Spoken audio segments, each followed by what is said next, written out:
The pitch from Acevedo. Swung on and line down the left field line for a base hit. Fly ball, gap, right center field. Double him up at second. Luke is going back to the 1-8 track. Get out the right, run and mustard grandma. It is grand salami time. Polanco sent it into right, and will send Seattle to the American League Championship Series for the first time in 24 years.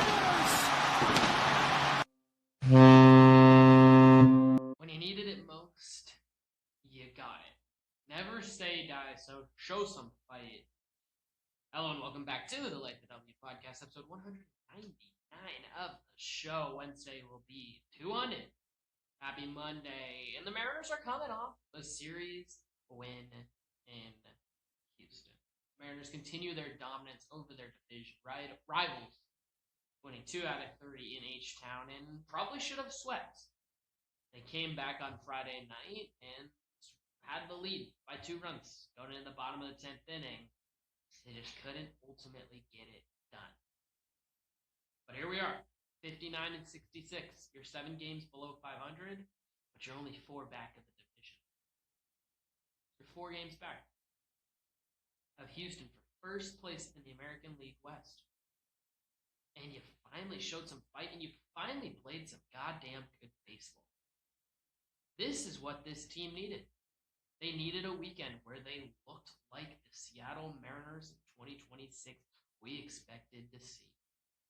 That's what they did today. That's what they did this weekend. Score 7 runs on Friday, 10 runs on Saturday, and you only score 3 on Sunday, but a 1-run win.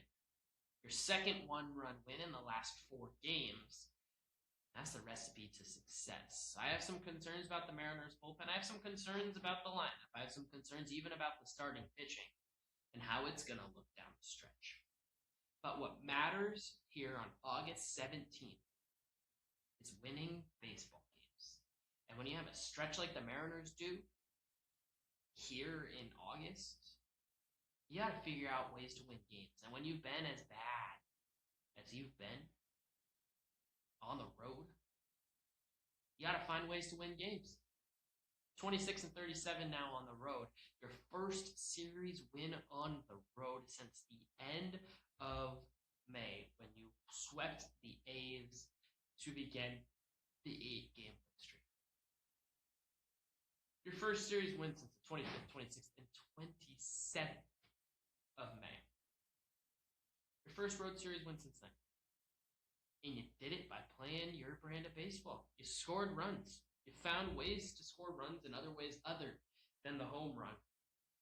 You pitched your way to some success, and if it weren't for a little bit of a bullpen blow, if it wasn't for Andres Munoz sucking in extra innings for some reason, I mean, you're coming off a sweep against Houston, and you're in a completely different spot.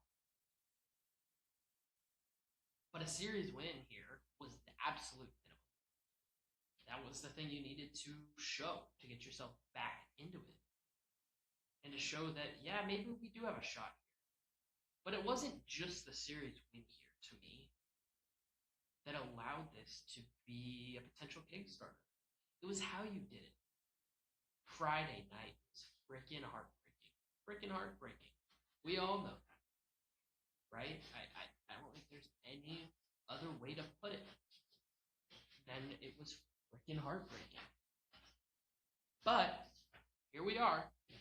You found a way to fight back from what was very likely your worst loss of the entire season thus far. Maybe your worst loss in a regular season game since Brian Wu in New York last year.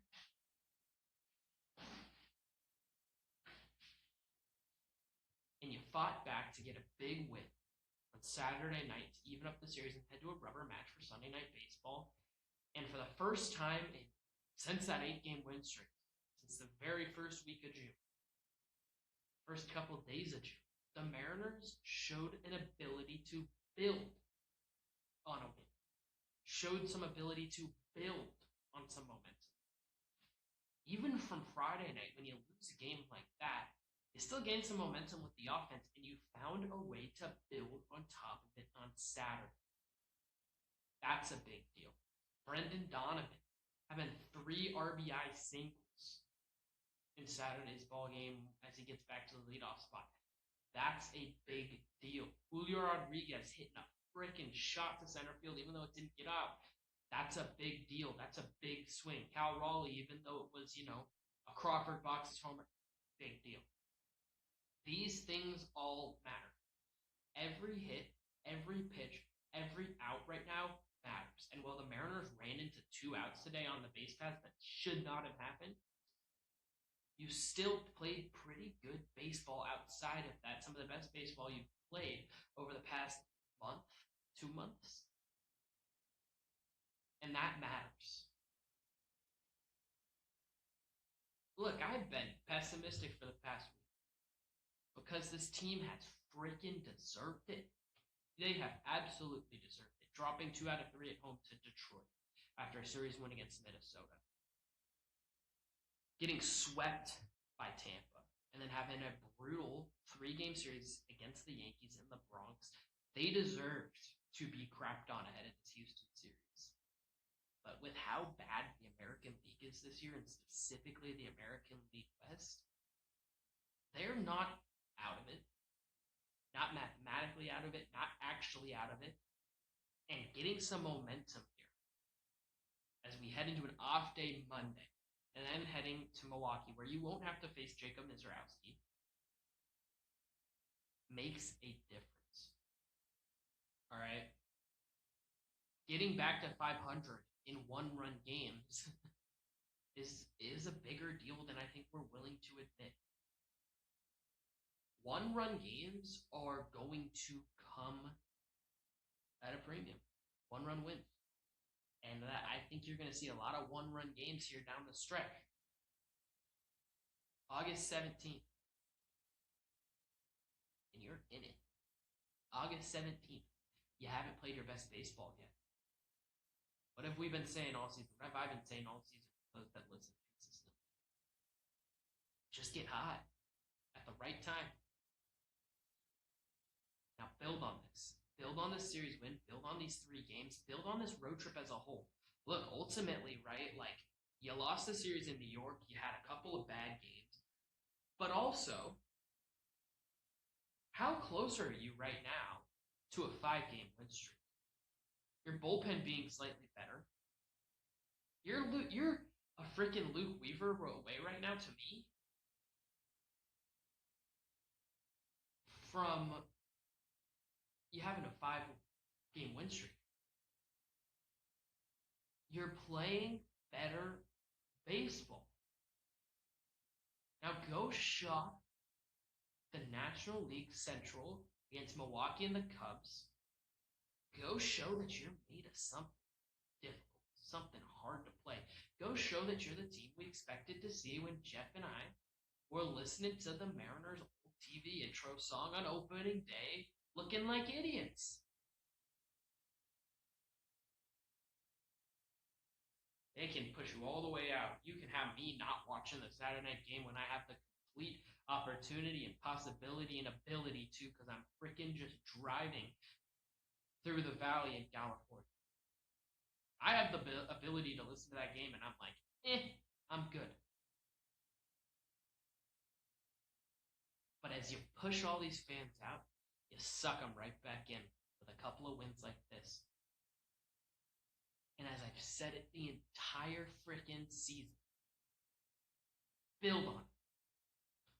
Grow. Get better. Show that you're the team that is hard to play against, that you don't want to face. Show that that's who you are. And look where we could be. Look where we could be. Right?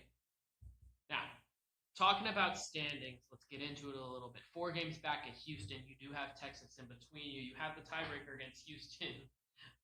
You big time have that tiebreaker. Texas, you do not have the tiebreaker against. They've kind of had your number this year. And that's going to mean that it's you and Houston. Texas is sort of just middling. They're sort of just Texasing, right? Like they're 500. Show that you're better than them. It's possibility. It's an ability. You can do it. You have 2 more games with the Houston Astros this season, 3 more with the Texas Rangers.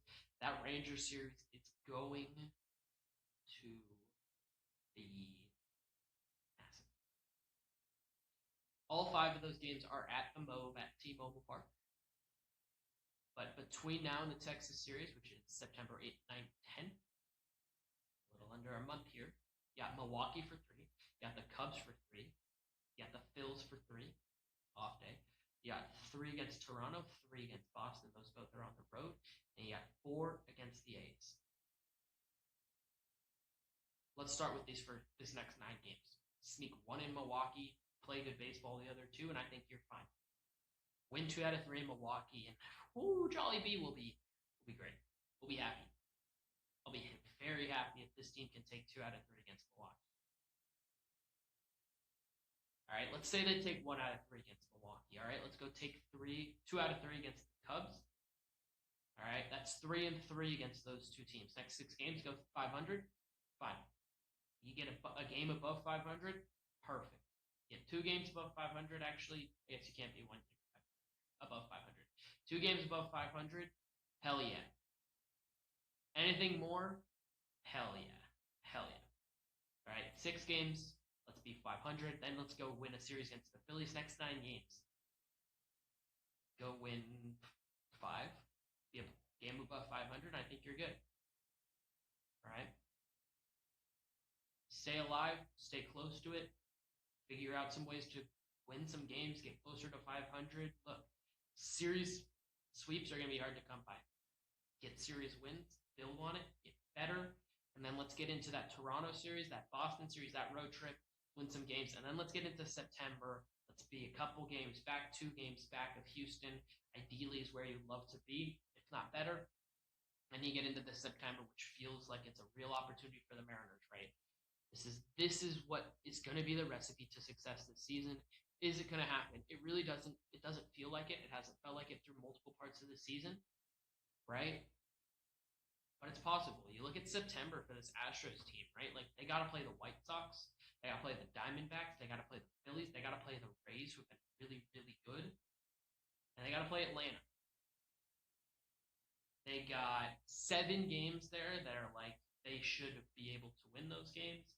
But, right, are you really going to sweep 7 games against the Royals and the A's? It's a possibility. It's definitely a possibility.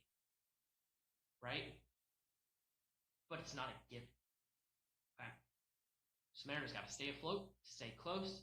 Let's get into September, 2 games back, and let's frickin' ride. Let's frickin' ride. Let's see. Is there anything else I want to talk about here before we get into this? I don't think so.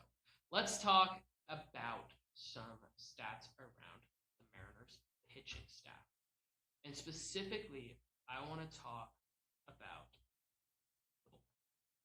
Okay. This has been something I've talked about times. It's been something that, I have mentioned. I think I've gone over some of it, right? But I don't think I've really fully gone into any of this. Let's see if I can operate baseball reference. I don't know if I know how to do this because I'm lost. Let me make this full screen.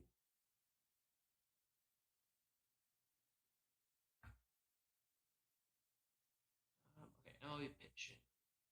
Sorry, y'all. All right, I want to talk about the Mariners bullpen. I want to specifically talk about relief pitching. And I want to talk about what the Mariners bullpen looks like. Now, Matt Brash threw a bullpen for the first time off of a mound, I believe, yesterday. On Saturday, I believe that was. So, how far away is he? I don't know. You're thinking probably at least the start of September. If you can get him at the beginning of September for that stretch run, that's good. I think that's the best you can really ask for here. And until then, you're going to need Edward Bizardo to look the way he's looked here for a couple of days now. You're going to need Andres Munoz to be the guy he's been over the past 2 months. You're going to need Jose Ferrer to step it up closer to what he did in April. and even May to an extent. And you're going to need Sir Anthony Dominguez to, step it up a little bit and be the high leverage reliever that you brought him in to possibly be. Now, there's no given that he is that guy. There's no given, right, that he's going to be a high leverage reliever here for you down the stretch. But he has the ability to, and he has the strikeout ability to, and you need him to be that. All right. On the bullpen this season, the Mariners have 20 blown saves. That's 6 off of second place in baseball among teams, and 12 off of first place, which is the Washington Nationals. Those 20 blown saves rank tied for, I believe, 10th. That is 3, 4, 5, 6, 7, 8, 9. Yep, 10. Tied for 10th. Most blown saves among teams in baseball. That's not where you want to be. That's not where you want to be. Like, you look at the teams ahead of you. Nationals are not a playoff team. The Tigers might be able to sneak in. The Athletics are one of the worst teams in baseball. The White Sox have, come out and they've been solid. The Royals are one of the worst teams in baseball. The Cardinals are sort of towing that edge. The Angels are one of the worst teams in baseball. And you're tied right now with the Rockies and the Pirates, right? For teams with 20 blown saves. Like, that's not where you want to be. This is a Mariners team that, their bullpen should be one of your strengths. And part of it is that you've been in a lot of save opportunities because you've played in a lot of close games and you've had to use guys like Michael Rucker in some of these games. But you got to find ways to win these close games. And if you're not able to win close games, it's the thing that is going to come back to ultimately bite you in the butt come the end of the season. And I think that that's a concern right now around this Mariners team because you need to be able to find ways to win games each and every game, right? Like, that's a pretty obvious statement. Like, I'm stating the obvious. That is that's not surprising. You need to win every single game that you can. But when you've come to the point in the season where literally it could come down to 1, 2, even 3 games, it becomes even more important. These stretch runs, the bullpen is so crucial. So crucial. It's why ultimately, right, like, we probably will see Cade Anderson either in the rotation or in the bullpen come September because he can make them better. Matt Brash, when he comes back, Cooper Criswell, hopefully when he comes back, can make this bullpen better. And that's what you need. You need to, when you are with a lead of any kind in the 7th, 8th, 9th inning, you need to win each and every single one of those games from here on out because you can't afford to lose those games anymore. You can't.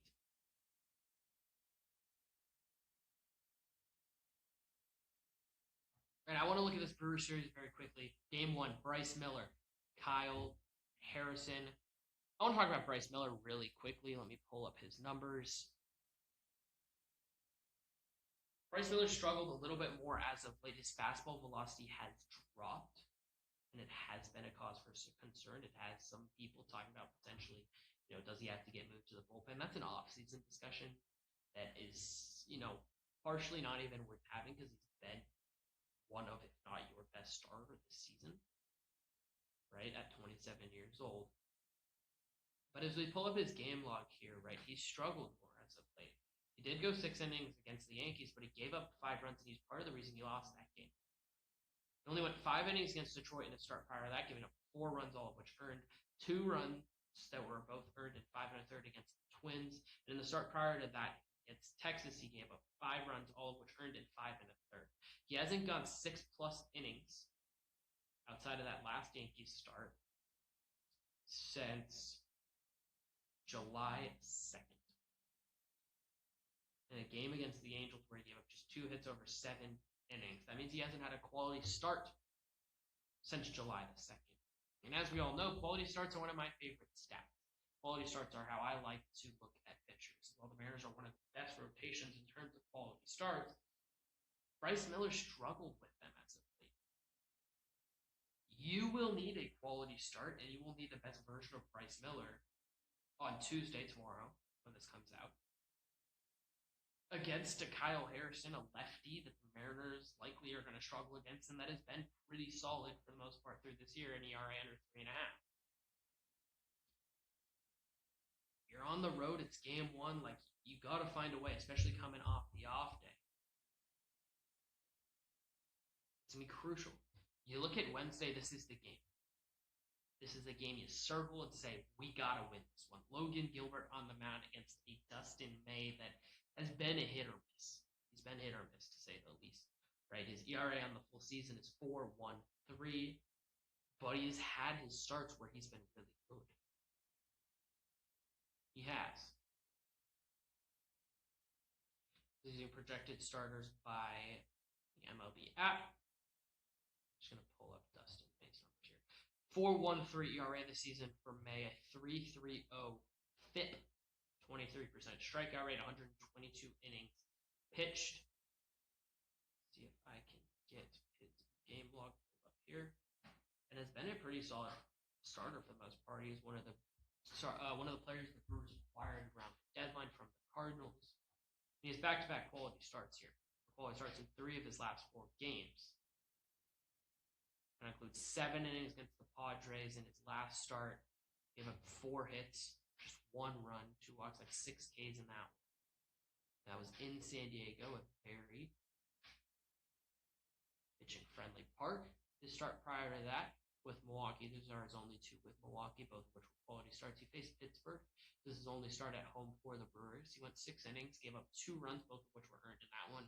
And as you know, the Brewers are a team that likes to develop guys, likes to figure guys out, right? And Dustin May's a guy that, you know, if they truly have unlocked him, like, he's going to be a very dangerous weapon for them to deploy here against the Mariners. So you're expecting a really tight game. You're expecting a good game. And you're going to need the best version of Logan Gilbert here, and you're going to need the offense to show up. You're going to need the offense to show up here through this entire series.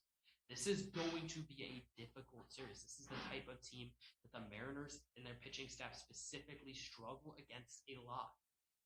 And there's various reasons for that. But you look at a team like the Brewers, a team that just slaps the ball around the yard, a team that can run on you, a team that can create some chaos. That causes the Mariners problems.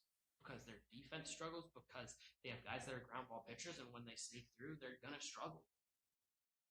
Inevitably, right? Like, this is a team that's 30th in outs above average, 23rd in defensive runs saved, and you're asking a lot from them. Game 3, you're going to have George Kirby on the mound. You're going to need, again, the best version of him against Robert Gasser. 4.54 ERA, and this is another one that you got to circle and say, yeah, we think we can win this game. We believe we have the ability to. We believe that this is a starting pitcher that we can go out and we can attack. This is a guy that in his last start against the Dodgers started and went 6 1/3 innings, gave up 3 runs, all of which earned, 8 hits. The start prior to that, 4 2/3, gave up 3 runs, all of which earned. Start prior to that, 5 innings, 1 run, it was earned. Like, you're going to have to get guys out of these games early. And when you look at the Brewers, right, like, and you look at them starting this game, in game 3 that struggles to get through innings for the most part here this season, right? Like, this is a guy that over the past month has a 3-inning start, a 5-inning start, a 6-inning start, a 5-inning start, 4 2/3 inning start, and a 6 1/3 pitch start. If you can find a way to force them to use their bullpen, it's going to make a difference. And they have a good bullpen. They do. Trevor McGill's been really good at the back end for them. They have a pair of lefties in there with Aaron Ashby and DJ Hall. They added Antonio Senzatella, who's been pretty solid so far this year in ERA under 4. But it's also a bullpen that you should have the ability to potentially hit. Like, they don't have overwhelming stuff in the way that some bullpens do, even with them ranking, 3rd in ERA among bullpens, 7th in WHIP among bullpens, 7th in K per 9 among bullpens, 6th in hits per 9 among bullpens, in 1st in home runs per 9 against bullpens. Like, that's not a recipe for success necessarily against this Mariners team. But if you can work them, if you can make them use those bottom couple guys in that bullpen, right, like, you have a shot. And you just got to have good at-bats, and that's going to be the case this entire season, right? Like, I'm not saying something that's unknown. But that doesn't mean that the Mariners haven't struggled to do so. Again, like I said at the start of this episode, you got to find a way to build on what you did here in Houston. Build on a weekend where you played better baseball. Build on a road trip thus far where you've played better baseball than you played over the past month, 2 months. It's just a question of whether you can actually do it. And that's not a question that I can answer. That's not a question that you can answer. That's a question that only the Mariners, their players, can answer with their performance on the field. I got a lot of respect for the fight that this Mariners team showed this weekend. They didn't put their heads down and just quit, get sorrow and sad and say, well, shit, didn't work here in 2026. They didn't do that after Friday. They said, let's put our heads down, let's keep freaking working. Also, heads up, and, we put together a good, especially offensive performance that should have been enough to win. Like, let's build on it. Now, same thing. And that part of that comes from the leadership, right? Part of that comes from, Dan Wilson even being like, bro, we can still do this. It's not over. Part of that's the players saying that, I'm sure, too. I'm not in the dugout. I'm not in the clubhouse. Neither are you, I don't think. Unless someone from the clubhouse is listening to this, which I highly doubt. But the clubhouse and these players showing the ability to fight, still have it in them this weekend, and be able to actually pull out a couple wins, that shit matters. It does. Now, to get here on August 17th, your mental toll the season has taken is going to get to some guys. Find a way to be the team that's mentally strong. Find a team that's going to be able to pursue and push through these struggles. Look at what the freaking Boston Red Sox have done. They had all those troubles, and now look where they are. Find a way to be like that. Now, let's freaking rock. It's a very different episode than I thought I was going to be recording if you told me on Friday night what I was going to be asking me what I was going to record about on Sunday night on Friday night. But here I am Sunday night, August 16th, episode 199 of the show. I'm freaking raring and ready to go. Right, let's go. It's go time. Come on, build on it. Let's find a way. You won a freaking road series for the first time since the end of May. Let's go. Thank you guys so much for listening. As always, go M's! Peace.